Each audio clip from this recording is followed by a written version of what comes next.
Welcome back to Long Range Pursuit. We now join Aaron on a different kind of hunt way up north. Spot and stalk mule deer in late November in Canada offers its own set of challenges for the hunter. Hey, we're hunting in Canada. We're chasing some mule deer and whitetail. Big Knife Outfitters. Cody Rowland invited us up here. We've got a pretty cool spot to hunt, sounds like. Big draws.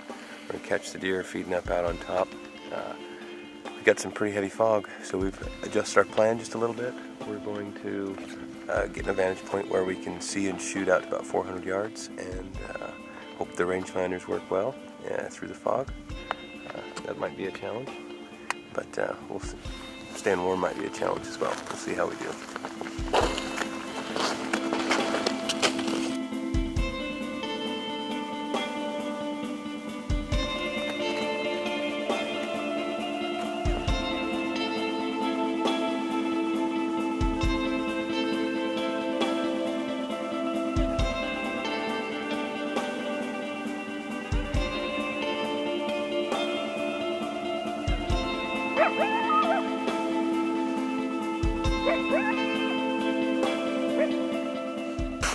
Sounds like a couple coyotes need to die, but we're hunting deer, so I guess we're gonna let them live. We got a female and a male down there yipping at each other. I don't know if that's good for the deer hunt or not, but plenty of coyotes.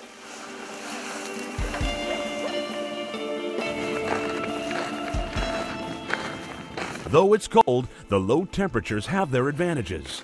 Often, the mule deer stay up and moving in order to eat enough nutrients to provide energy for the day.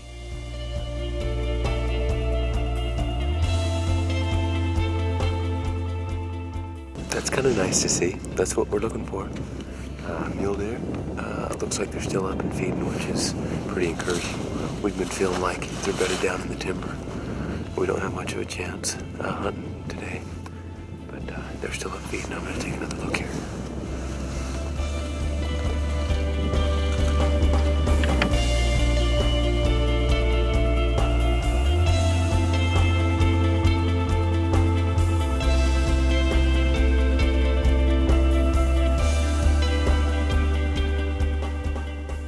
So you thought his main means were a little short? Yeah, he didn't come out real long. His front forks were small, real good backs, heavy. Nice, what, 2-inch sticker maybe up the back left? Yeah. The flyer sticking straight out. Pretty nice deer. He didn't have no brow tines. That's kind of nice to see one. Yeah. Cody's located two great bucks in the area. One is a giant frame typical, and the other is a non-typical with multiple main beams. Knowing there are a couple of monsters makes it easier to pass up just big ones. Got another plan tonight. We're going to sit up from this point, look up the draw that way and that way, bless those timber patches we've been looking at in the morning. Mike and Cody are going to head clear up on this ridge, park themselves up a lot higher, get a little better vantage point. I'll look up another draw, and we've only got one gun, so we know we're going to see the action down on our side with the camera, but if they see anything up there, they'll ring us or come pick us up.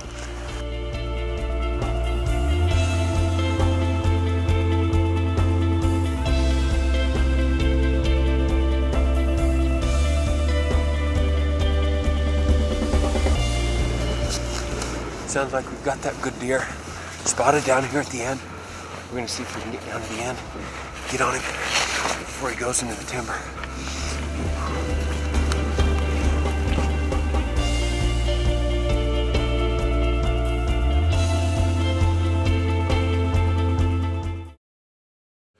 We made it down here.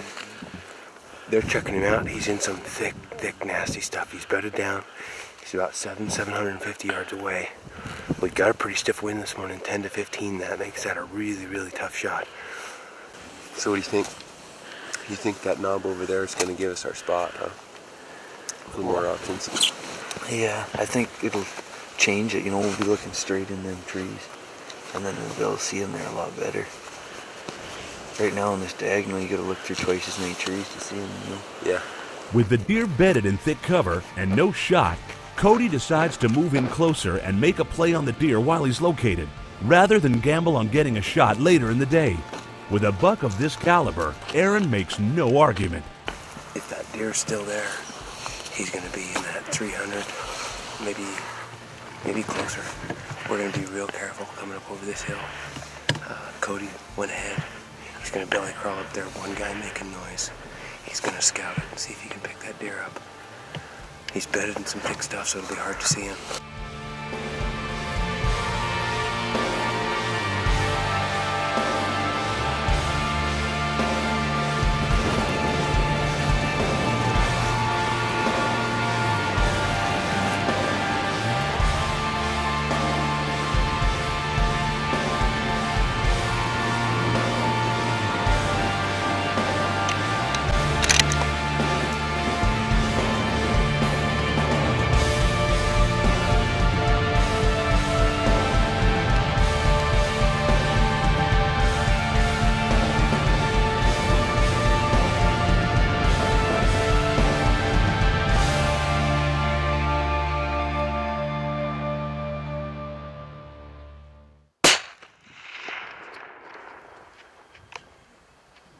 Hit him good.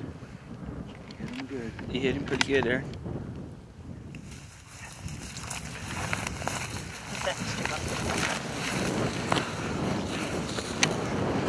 Down, man. You're down. I decided I wasn't gonna wait until he's out of that brush. I picked one little gap and said, smoke him, right? Nice it's shot, a little behind the shoulder. I figured it wouldn't drop him, but just put it right through the lungs there. He was like a drunken sailor there for a minute. Good shot, bro. Yeah, nice shot.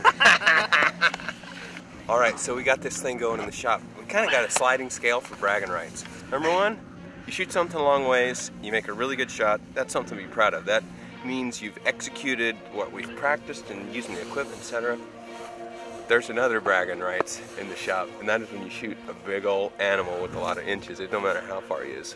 Cody got one quick look at this deer in the spotting scope, and Aaron had to trust that his guide knew this deer. With a non-typical, you really don't know what you have until you get your hands on it. Sir.